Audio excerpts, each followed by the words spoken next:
And Ian, we often talk about grassroots mediumship and mediums are just in it for the money, which we both know is absolute nonsense. But to me, grassroots mediumship is something that's highly important, and you've seen something pretty amazing recently. I went to I was lucky, should I say, to get an invite to see a physical medium, and I turned up there, and like I said, Martin would back me up on this. Even though we are mediums, we are open-minded and thinking, well, how is it going to work? Is it a trick behind it? It's natural, and I think that's where you have to be. The gentleman sat in this chair. It's one of these, what you call it, director type chairs, very, very square and straight back.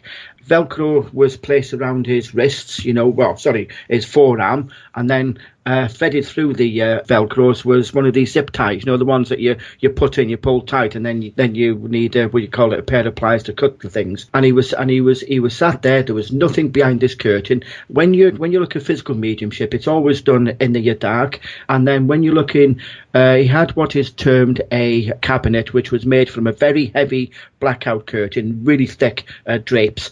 It was attached to a broom handle, which was secured over the corner of a wall. It was all clear space behind him, and in the area where we are, it's one of their spare rooms. There's only 4 of us in there. There was a couple of drums that kids play laid on the floor, one of those harmonicas on a side table, a square piece of card which was luminescent over the front, a brass bell that that your grandma would have had, and once things got sorted, there was these drums started playing. There's little drumsticks. Now the drumsticks had a luminescent tip, so you could actually see them, and they were moving quick. They were over one side of the room, and the bell was ringing on the other side of the room. So activity was happening on both sides of the room at the same time. Yeah. So even if it was a trick, which I fully believe it wasn't, then you're thinking his arms must be 7 foot wide. The thing that really stood out to me is partway through the harmonica was being played. And he was playing Amazing Grace, and then partway through it came one of these school recorders that that would have had in the UK, and so there was two musical instruments, both wind instruments, being played at that same time and the same tune, and I thought, wow. And then we had, there was loads of stuff happening. One thing that really piqued my, interest. Now, this curtain was one complete fabric. It was no parting in it at all. And he pulled it over. Well, his wife, once the gentleman's in the chair, pulled the fabric over from one end to the other end.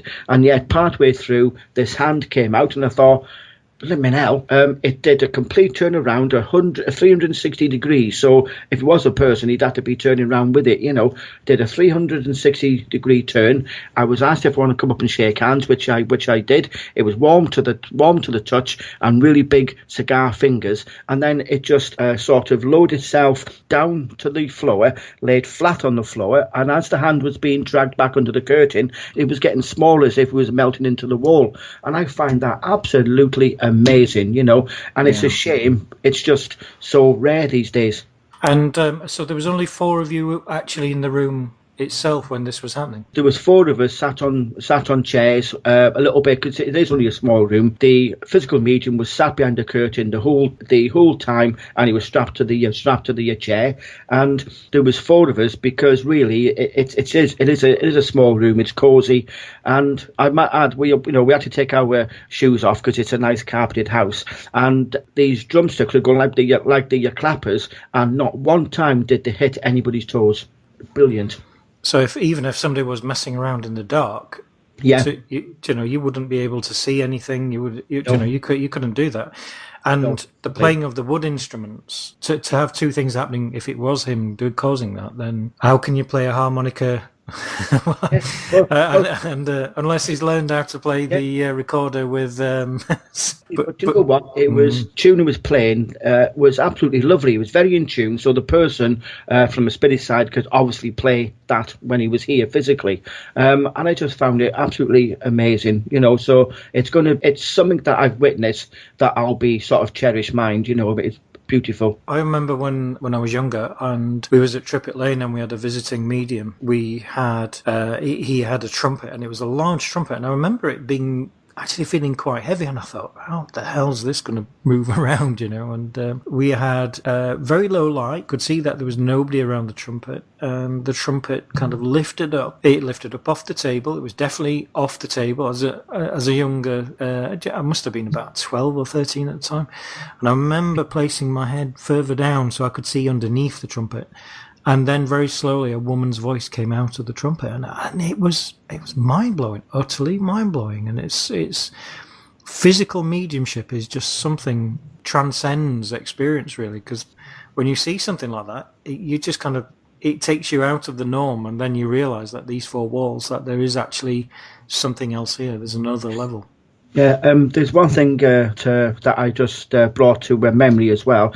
At one point, there was knocking on this door, somebody going bang, bang, bang. And then it was answered by a knock from the other side of the door, as if somebody was out in the corridor. And because you can tell if it's indoors, if it's muffled, if it's outdoors. And you can see one was banging and somebody was banging back. Hey, you know what I mean? There's only just five medium in that room, and yet somebody was outside knocking on the door. Absolutely incredible. The problem is, and it's very much like a lot of things, that you see that often the public side of mediums, and you see them through maybe national tours, or you might see them on television. But there is a whole movement that, not underground, but there's a whole movement that is readily accessible for anybody out there. But you've just got to find it. You think back to the experiment, the Norfolk experiments, do you remember Skull experiment, that sort of thing? Yeah.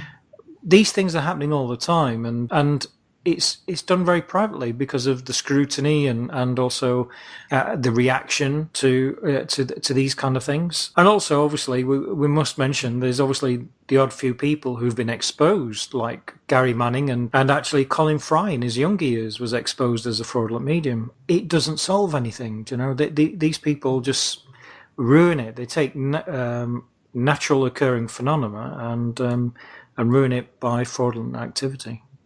Yeah, no, it's a shame because you get one rotten fruit in the basket, and everybody's suddenly rotten. When it isn't the case.